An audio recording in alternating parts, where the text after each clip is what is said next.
little wonder as to why we're great supporters of the nation of Israel. But did you know that the Jews in this country collectively said this, that we feel much more closer to the Muslims than we do the Christians? So if you think that you're liked, by the way, you're misinformed, because you're not. And so my question come back to that question, why did God leave us here once that he redeemed us?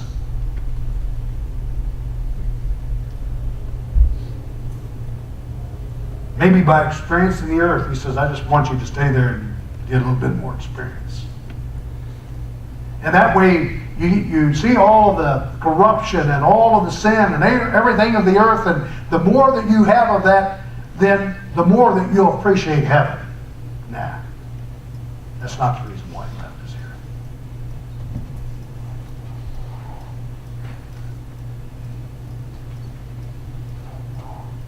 Nah, he doesn't want us to do that.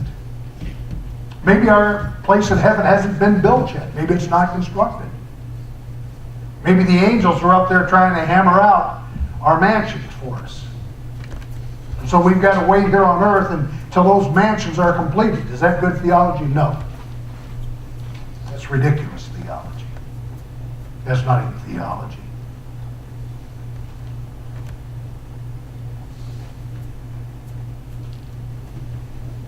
No, none of those. Nor any other reason, with the exception of one reason. One reason. One reason. No other reason. And that is to serve his church and to serve his kingdom. I have a question, and I don't want you to answer it. Has God ever, or one of his angels ever, come to you in person and spoke to you? And if he has, you need to come in for counseling this next week, by the way. God does not speak audibly to Christians today. That's the work of the Holy Spirit, who indwells the Christian.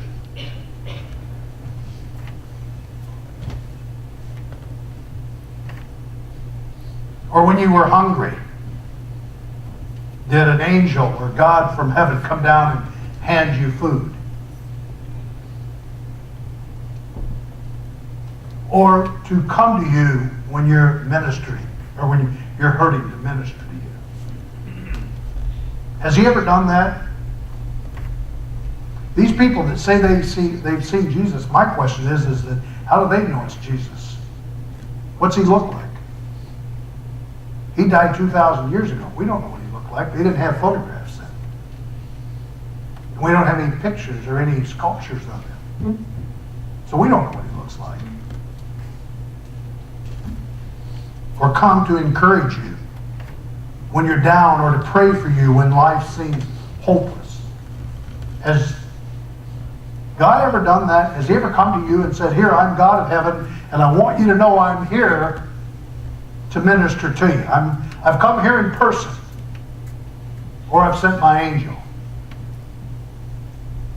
It's never happened to me, and I've been a Christian for a long time.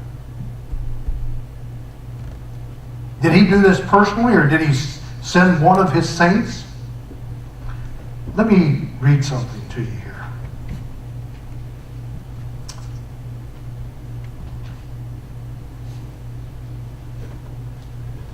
Found in Matthew chapter 25.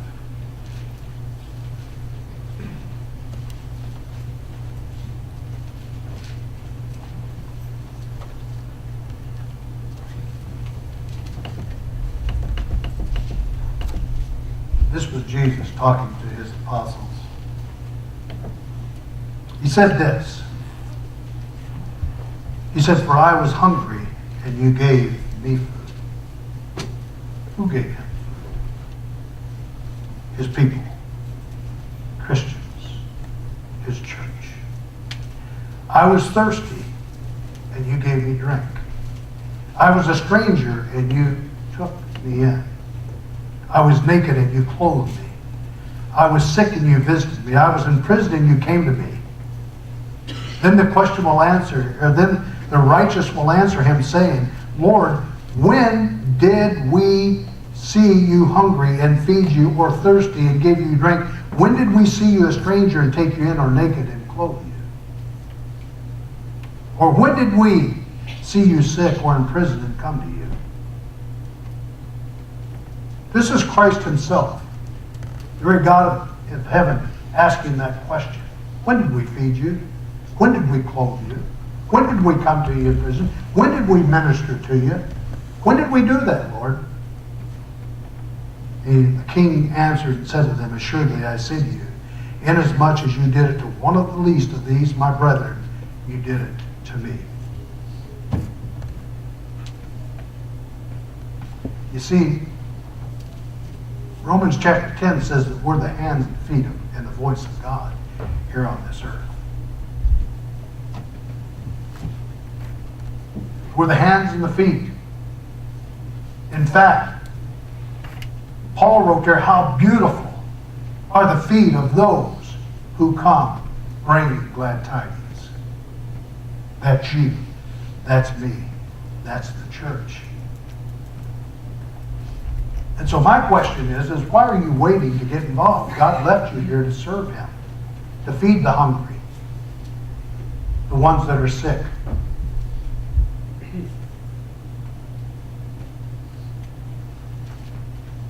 Why are you waiting?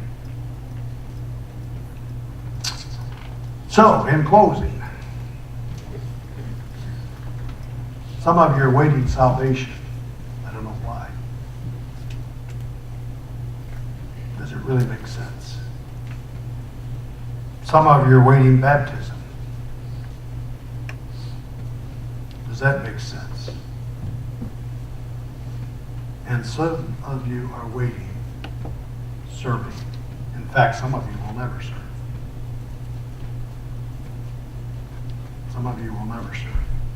And you missed the very point of God leaving you here to do his good work. You're not exempt. If you show me a piece of paper from heaven and can verify the signature of God that says that you're exempt, then okay. It's not going to happen. The worship team come. We're going to have a hymn of invitation this morning. The invitation is this,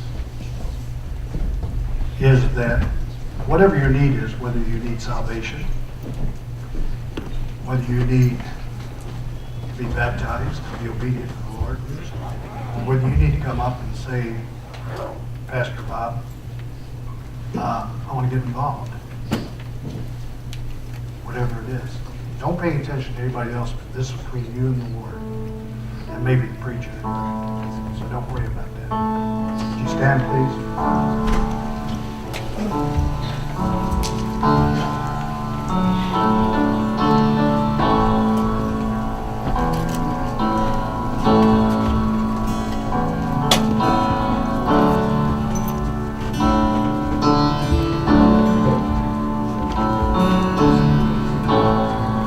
There's nothing worth more that will ever come close. Nothing can compare. You're a living hope. Your presence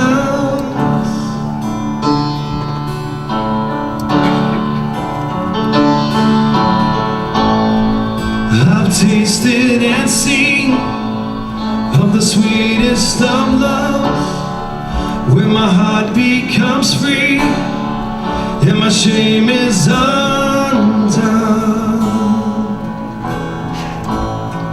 Your presence, Lord,